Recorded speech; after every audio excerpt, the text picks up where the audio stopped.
Welcome to Sridev's kitchen world. ಈ ವಿಡಿಯೋದಲ್ಲಿ ಶಿವರಾತ್ರಿ ಹಬ್ಬಕ್ಕೆ ವಿಶೇಷವಾಗಿ ಮಾಡೋ ಅಕ್ಕಿ ತಂಬಿಟ್ಟು ಮಾಡ್ತಾ ಇದ್ದೀನಿ. ಬನ್ನಿ ಅದನ್ನು ಹೇಗೆ ಮಾಡೋದಂತ ನೋಡೋಣ. ಮೊದಲಿಗೆ ಸ್ಟವ್ ಹಚ್ಚಿ ಒಂದು ಬಾಣಲೆ ಇಟ್ಟು ಯಾವುದಾದ್ರೂ ಒಂದು ಬಟ್ಲು ಅಳತೆಯಲ್ಲಿ ಅಕ್ಕಿ ಹಾಕಿ 3-4 ನಿಮಿಷ ಹುರ್ಕೋಬೇಕು.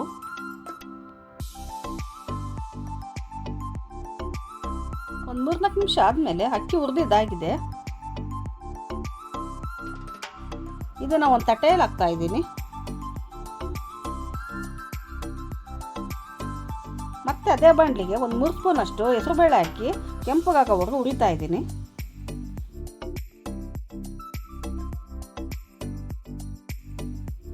ಇದೊಂದು ಸ್ವಲ್ಪ ಕೆಂಪಾಗೋವರೆಗೂ ಹುರಿಬೇಕು. ಈಗ ಹುರಿದಿದ್ದಾಗಿದೆ. ಇದನ್ನು ಇದೇ ತಟ್ಟೆಯಲ್ಲಿ ಹಾಕ್ತಾ ಇದ್ದೀನಿ.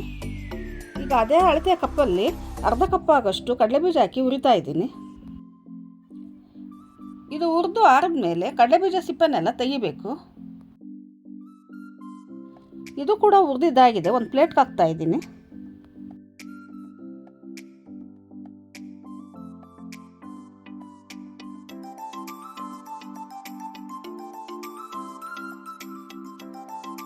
ಈಗ ಅದೇ ಬಾಣಲಿಗೆ ಒಂದು 2 ಸ್ಪೂನ್ ಆಗೋಷ್ಟು ಬಿಳಿ ಎಳ್ಳು ಹಾಕಿ ಹುರ್ಕೊತಾ ಇದ್ದೀನಿ. ನೀವು ಬೇಕಾದರೆ ಕಪ್ಪೆಳ್ಳು ಸಹ ಹಾಕ್ಬೋದು.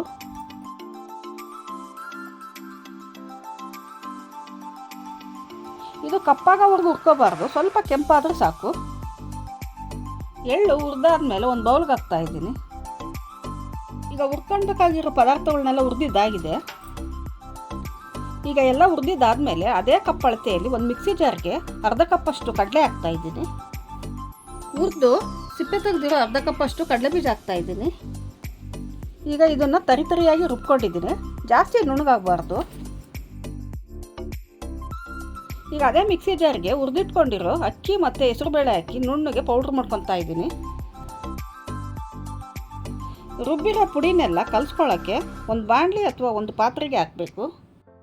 ನಾನು ಇಲ್ಲಿ ಬಾಣಲಿಗೆ ಹಾಕ್ತಾ ಇದ್ದೀನಿ. ರುಬ್ಬಿಟ್ಕೊಂಡಿರೋ ಪುಡಿನೆಲ್ಲ ಬಾಣಲಿಗೆ ಹಾಕಿ ಇದನ್ನೆಲ್ಲ ಚೆನ್ನಾಗಿ ಕಲಿಸ್ಕೋಬೇಕು. ಈಗ ಆ ಬಾಣಲಿಗೆ ಹುರಿದಿಟ್ಕೊಂಡಿರೋ ಎಳ್ಳು ಹಾಕ್ತಾ ಇದ್ದೀನಿ. ಹಾಗೂ ತುರಿದಿಟ್ಕೊಂಡಿರೋ ಒಣಕೊಬ್ಬರಿ ಹಾಕ್ತಾ ಇದ್ದೀನಿ. ಇದು ಒಂದು ಅರ್ಧ ಕಪ್ ಅಷ್ಟಿದೆ. ಇದನ್ನೆಲ್ಲ ಚೆನ್ನಾಗಿ ಮಿಕ್ಸ್ ಮಾಡ್ಕೊತಾ ಇದ್ದೀನಿ.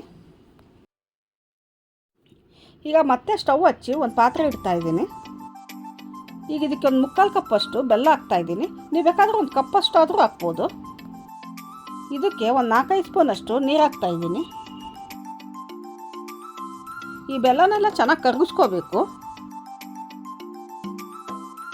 ಬೆಲ್ಲ ಕರಗಿಸ್ಕೋಬೇಕು ಅಷ್ಟೇ, ಪಾಕ ಥರ ಆಗಿಬಿಟ್ರೆ ಉಂಡೆ ಕಟ್ಟಕ್ಕೆ ಬರಲ್ಲ. ಈಗ ಬೆಲ್ಲ ಎಲ್ಲ ಕರಗಿದೆ. ಒಂದು ಬಟ್ಲಲ್ಲಿ ಹಾಕಿ ಸೋಸ್ಕೊತಾ ಇದ್ದೀನಿ. ಈ ಬೆಲ್ಲದ ನೀರನ್ನ ತಣ್ಣಗಾಗಕ್ಕೆ ಬಿಡಬೇಕು.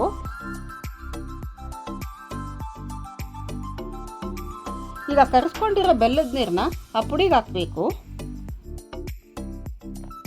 ಇದನ್ನು ಒಂದೇ ಸತಿ ಎಲ್ಲ ನೀರನ್ನು ಹಾಕಬಾರ್ದು. ಉಂಡೆ ಕಟ್ಟಕ್ಕೆ ಎಷ್ಟು ಬೇಕೋ ಅಷ್ಟು ಹಾಕಬೇಕು. ನಾನು ನೋಡಿಕೊಂಡು ಸ್ವಲ್ಪ ಸ್ವಲ್ಪನೇ ಹಾಕ್ತಾ ಇದ್ದೀನಿ.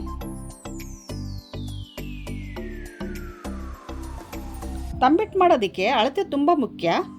ಸ್ವಲ್ಪ ಅಳತೆ ತಪ್ಪಿದ್ರೂ ಕೂಡ ಉಂಡೆ ಕಟ್ಟಕ್ಕಾಗಲ್ಲ.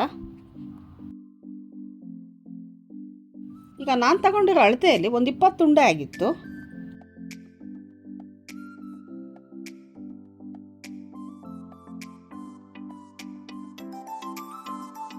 ಈ ಬೆಲ್ಲದ ನೀರು ಮತ್ತು ಪುಡಿನೆಲ್ಲ ಹೊಂದ್ಕೊಳ್ಳೋ ರೀತಿ ಚೆನ್ನಾಗಿ ಕಲಿಸ್ಕೋಬೇಕು.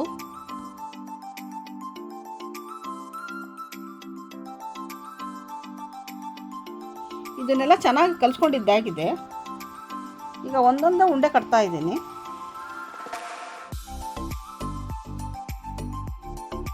ಈಗ ಅಕ್ಕಿ ತಂಬಿಟ್ಟು ರೆಡಿಯಾಗಿದೆ. ಇದನ್ನು ಶಿವರಾತ್ರಿ ಹಬ್ಬಕ್ಕೆ ವಿಶೇಷವಾಗಿ ಮಾಡ್ತಾರೆ. ನೀವು ಕೂಡ ನಿಮ್ಮ ಮನೆಯಲ್ಲಿ ಇದನ್ನು ಟ್ರೈ ಮಾಡಿ ಹೇಗೆ ಬಂತು ಅಂತ ಕಮೆಂಟ್ ಸೆಕ್ಷನಲ್ಲಿ ತಿಳಿಸಿ. ನಿಮಗೆ ಈ ವಿಡಿಯೋ ಇಷ್ಟ ಆಗಿದ್ದರೆ ಲೈಕ್ ಮಾಡಿ, ಶೇರ್ ಮಾಡಿ, ಹಾಗೂ ನಿಮ್ಮ ಅನಿಸಿಕೆ ಅಭಿಪ್ರಾಯಗಳನ್ನು ಕಮೆಂಟ್ ಸೆಕ್ಷನಲ್ಲಿ ತಿಳಿಸಿ. ಹಾಗೂ ನನ್ನ ಚಾನಲ್ ಆದ ಶ್ರೀದೇವ್ಸ್ ಕಿಚನ್ ವರ್ಲ್ಡ್ಗೆ ಸಬ್ಸ್ಕ್ರೈಬ್ ಮಾಡಿ, ಪಕ್ಕದಲ್ಲಿರೋ ಬೆಲ್ ಐಕಾನ್ ಕ್ಲಿಕ್ ಮಾಡಿ. ನಾನು ಮಾಡಿರೋ ಪ್ರತಿ ವಿಡಿಯೋ ನೋಟಿಫಿಕೇಷನ್ ನಿಮಗೆ ತಲುಪುತ್ತೆ. Thank you.